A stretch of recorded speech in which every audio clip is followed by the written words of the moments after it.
Alright, so we are going to be going over Chapter 10. So Chapter 10 starts off with military goals in the global arena. So the first section we're going to talk about is rationale for military force. We have 4 things.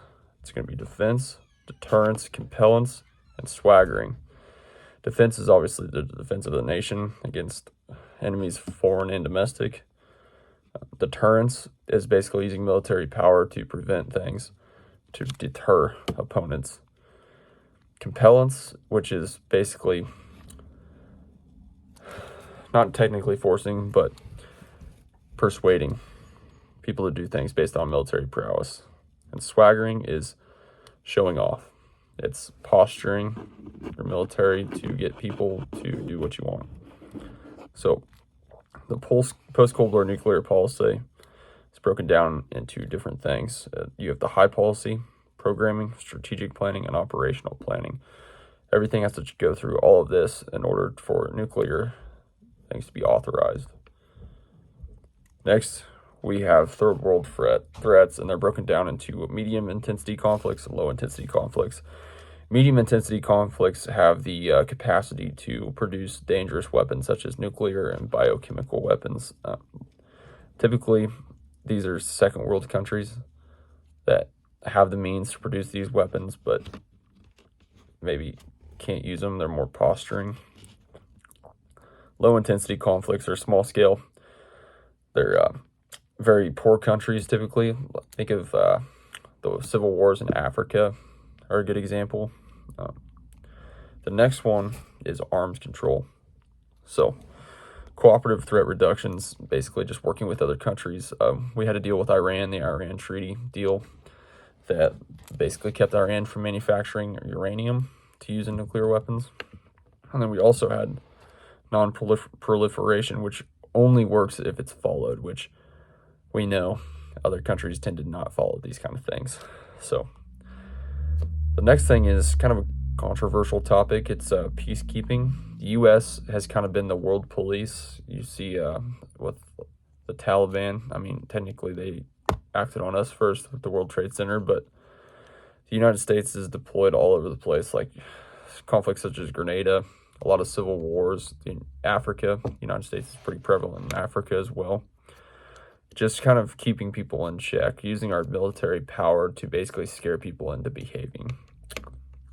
So the next big thing that we get into is the nature of war on today's battlefield. We have C3I, which is command, control, communications, and intelligence, and then its more advanced brother, which is command, control, communications, computers, intelligence, surveillance, and reconnaissance. So that's basically just all the boxes the military checks in order to be well-rounded. So from that, we have smart weapons, guided missiles, tomahawks. It helps us strike very, very hard targets. We saw that with when Trump was president with al-Baghdadi, the Iran general who was helping ISIS. Those things have come a long way, and it helps limit civilian casualties. We also have cluster bombs, which they're kind of controversial because sometimes people claim that they kill civilians too because they're not as controlled as like the smart weapons. They deliver munitions in an expanded area, so by dropping one bomb filled with cluster bombs, you can sweep an entire area, and it's typically used for anti-personnel methods. Next, we have standoff missiles. They have extended ranges. I think they were used a lot for the Scud missiles during the Gulf War. ATBMs, they're based on propulsion, guidance, and control. They are considered ballistic missiles. So they have a range of 100 to 1,000 kilometers, which is relatively short compared to the intercontinental ballistic missiles, or IBMs. Next, we have bioterrorism, so biological weapons. A huge one that I remember seeing in the news a lot when I was a kid was anthrax, so just weaponized warheads. Bioterrorism is just basically using living organisms in a weaponized fashion. Then we also have chemical weapons, which is poisonous gas. We saw a lot of use with mustard gas in World War I, and you see a lot of that stuff still being used in the Middle East. I know Saddam used to use it on his own people quite a bit. Chemical weapons they're also banned by the Geneva Convention too. So is biological weapons.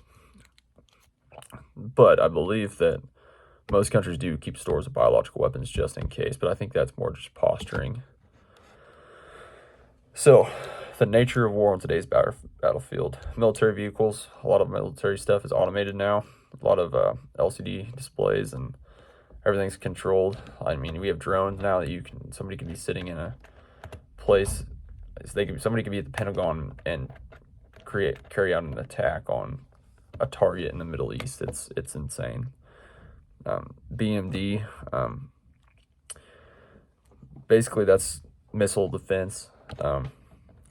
One really cool one that I think I've seen is with the Israel versus Hamas battle going on right now is the Iron Dome defense system, which is used to shoot down missiles. It's very cool. It's very successful.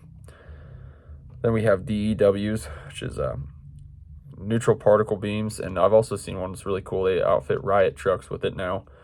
It uses focused rays and basically disorients people by using those rays. It uses radio waves, but really concentrated radio waves. So the United States is also talking about turning their warriors, instead of using like brute force, like consider like breaching Omaha Beach. We used brute strength and numbers in order to overtake that objective. Now they want to shift to more being information warriors. So gathering as much intelligence as possible to create a more efficient strike. Consider the killing of Osama bin Laden. They, through drones and intelligence and surveillance, they figured out where Osama was, created a plan, made an efficient strike, and achieved their objective. That's kind of what the United States military is starting to move more towards. And so the business and politics of defense is something that's kind of controversial. Some people think we're spending too much money on it. Personally, I think that we remember 9/11, but we forget the importance of our defense budget because of 9/11. Like, things like that don't happen because our defense budget. Now, is some of that money allocated to things that are just underneath that umbrella that probably shouldn't be? I mean, as with everything, I mean, we try to hide money from the IRS anyways. A lot of people do.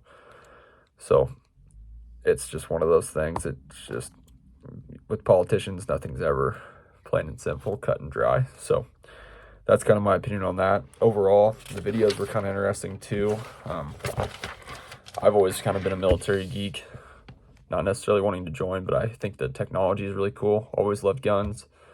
So chapter 10 really kind of interests me, and I spent a lot of time kind of researching and looking at it. So it's very interesting. So with that being said, let's get on to chapter 11.